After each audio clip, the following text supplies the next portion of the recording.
First of all, Amit Soussana from Israel was the first Israeli hostage from the October 7th attack to publicly recount the sexual violence she suffered while held captive in Gaza by Hamas. By bravely speaking out about the unspeakable horrors she endured, she showed the world the power that one individual can have when faced with unimaginable cruelty.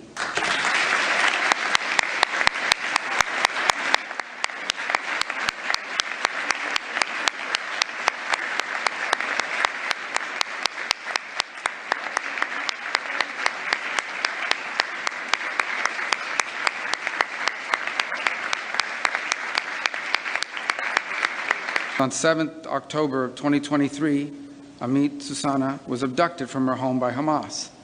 And upon her release, she shared details of the sexual violence she endured as a hostage, which allowed medical professionals to document the atrocities that she suffered. And this was at a time when people were denying that these atrocities were being committed, and even blaming Israel for Hamas's brutality. Her bravery, her advocacy brings much needed attention to the scourge of sexual violence and conflicts all over the world. Even as I speak to you now, there is sexual violence going on somewhere in the world in these various conflicts. It is a scourge. Distinguished guests, fellow women of courage, Secretary of State Marco Rubio, and Madam First Lady Melania Trump. It's a pleasure being here today. It is with deep gratitude that I stand before you today as an awardee of the 2025 International Women of Courage Award, alongside the courageous women here, women that I'm honored and grateful to have met. This is an honor I never imagined receiving, and one I wish I didn't have to accept under these circumstances. My name is Amit Soussana, and I am a survivor. On October 7th, my world changed forever. I was taken hostage by Hamas and held captive for 55 days. 55 days of fear, of pain, and of being stripped of every freedom I once took for granted. In captivity, I had no control over my body, no control over my life. I resisted as best as I could, but it was not enough to stop what happened to me. The darkness was suffocating. Yet, even in the darkness, there was one thing they could not have taken from me: the strength my mother installed in me, the belief that we must always stand for what is right, no matter the cost. Courage, to me, means standing up for what you believe in, even when the odds are against you.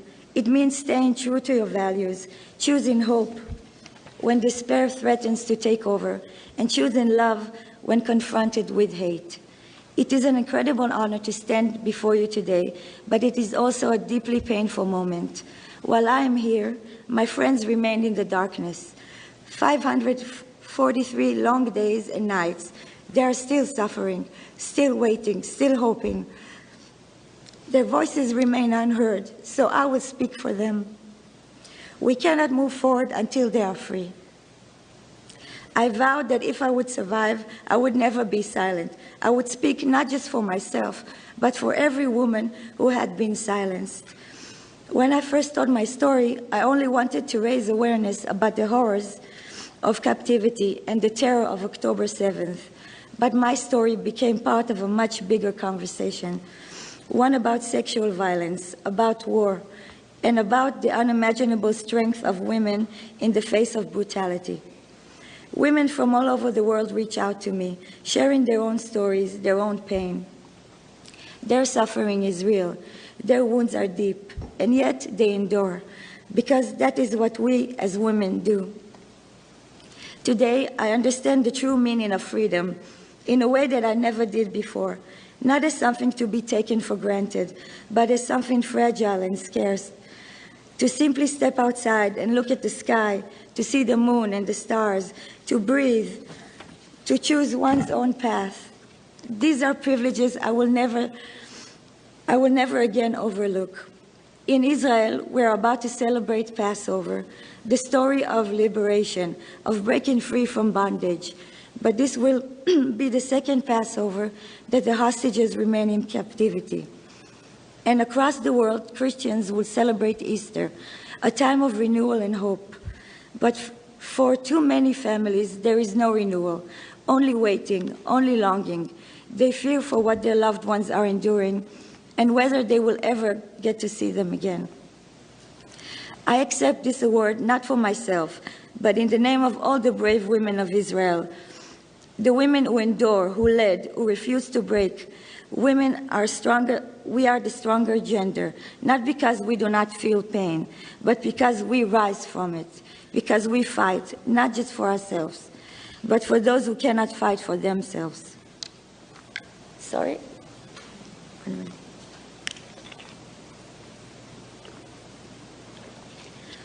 This award comes at a critical moment. The hostages cannot wait.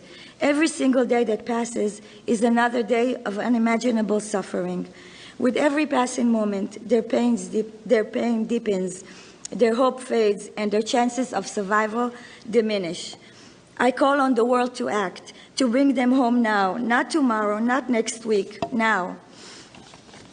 I am deeply grateful to President Trump and his administration for their role in the last hostages exchange, and I trust that they will continue their efforts until every last hostage is free.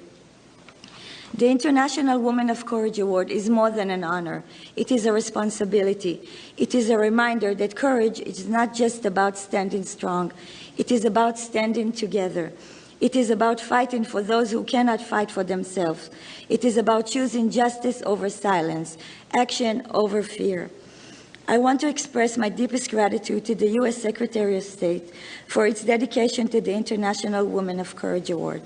For years, this initiative has honored extraordinary women who champion justice, equality, and human rights, amplifying their voices and inspiring change worldwide. Their stories remind us all of the profound impact that one person's bravery can have over the world. By recognizing their courage, the State Department has played a vital role in empowering women. Thank you for continuing this important tradition, for supporting these courageous leaders, and for ensuring that their efforts do not go unnoticed. May we never stop fighting for those in the darkness. May we never take our freedom for granted. And may we as women continue to lead the way towards justice, towards peace, and toward a world where no one is left behind. Thank you.